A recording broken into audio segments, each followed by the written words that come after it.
આવતીકાલે ભગવાન જગન્નાથજી રથયાત્રાના પગલે તમામ તૈયારીઓ પૂર્ણ થઈ ચૂકી છે। અમદાવાદમાં રથયાત્રા પહેલા ભક્તિમય માહોલ જોવા મળી રહ્યો છે, કારણ કે આવતીકાલે રથયાત્રા છે અને રથયાત્રાને લઈને તમામ પ્રકારની તૈયારીઓને આખરી ઓપ આપવામાં આવી રહ્યો છે। સુરક્ષા વ્યવસ્થા ગોઠવાઈ ચૂકી છે અને આ માહોલ વચ્ચે ભગવાનના સોનાવેશમાં દર્શન કરવા મોટી સંખ્યામાં ભક્તો ઉમટી રહ્યા છે। ત્યારે આવતીકાલે ભગવાન જગન્નાથજીની રથયાત્રા નીકળશે અને આ ભવ્ય રથયાત્રામાં લાખો શ્રદ્ધાળુઓ પણ જોડાવાના છે।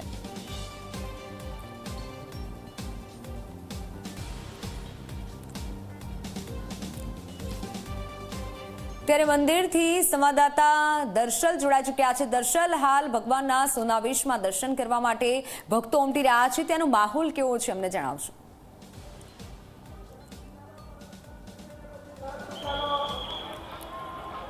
જી હાલ હું મંદિરે છું અને મંદિરે જોઈ શકાય છે મારી પાછળ આ ભક્તોને લાઇન બંધ રીતે અંદર જવા દેવામાં આવી રહ્યા છે, કારણ કે હાલ એ ભક્ત જે ભગવાનના એ સોના વેશમાં દર્શન જે રથયાત્રાના આગલા દિવસે થતા હોય છે, આ દર્શનનો લાવો લેવાનું એ ભક્તો ચૂકવા નથી માંગતા। માટે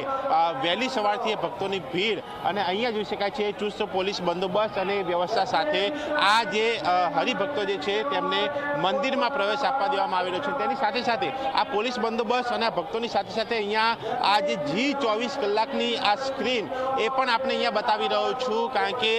જે નગરચર્યા ઉપર ભગવાન નીકળવાના છે રથમાં સવાર થઈને, ત્યારે લોકો તો એ રીતે દર્શન કરી શકશે, પરંતુ જો ઘરે બેસીને પણ કોઈએ દર્શન કરવા હોય તો G24 કલાકની એ સ્ક્રીન ઉપર એ લાઈવ ઉપર અને સાથે એ સોશિયલ મીડિયામાં આ લાઈવ જે લિંક ઉપરથી પણ ભક્તો જે છે એ ભગવાનના એ નગરચર્યાએ નીકળેલા એ દર્શન જે છે એ કરી શકશે। એ વ્યવસ્થા અહીંયા જોઈ શકાય છે અને તેની સાથે આ મંદિરના એ દ્રશ્યો કે જ્યાં બહાર એક ગજરાજો એ અહીંયા ગોઠવી દેવામાં આવ્યા છે અને ગજરાજ એ મુખ્ય એ રથયાત્રામાં સૌથી આગળ રહેતા હોય છે અને અહીંયા આ પોલીસ બંદોબસ્ત, કારણ કે રાજ્યના મુખ્યમંત્રી જે છે થોડીક ક્ષણમાં અહીંયા પહોંચશે અને તેઓ એ આરતીમાં ભાગ લેશે અને આજે જ્યારે તેમનો જન્મદિવસ છે ત્યારે વિશેષ આ દિવસ તેમના માટે એ બની જાય, એ દિવસે એ ભગવાનની આરતીમાં એ લાવો લેવાનો એ મોકો મળે। અને સાથે આ જે સ્ક્રીન ફરીથી આપણે અહીંયા એ બતાવી રહ્યો છું, આ મંદિરની એક્ઝેક્ટ ગેટની પાસે આ બહાર લગાવવામાં આવેલી G24 કલાકની સ્ક્રીન કે જ્યાં બહાર ઉભા રહીને એ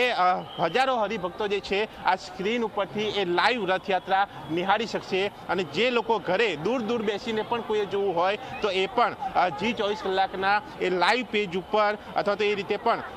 જે રથયાત્રાને નિહાળી શકશે। અને આ અત્યારે પણ જોઈ શકાય છે આ પોલીસ કર્મચારીઓ એ પણ બંદોબસ્ત સાથે એ G24 કલાકની સ્ક્રીન જે છે એ નિહાળી રહ્યા છે, એ રથયાત્રા નિહાળી રહ્યા છે અને તમામ એ સમાચાર પણ અહીંયાથી મેળવી રહ્યા છે અને સાથે પોતાની ફરજ પણ અદા કરી રહ્યા છે। અને હવે એ રાહ જોઈ રહી છે ભગવાનના એ નગરચર્યા ઉપર નીકળવાની। આજે આ તમામ વિધિઓ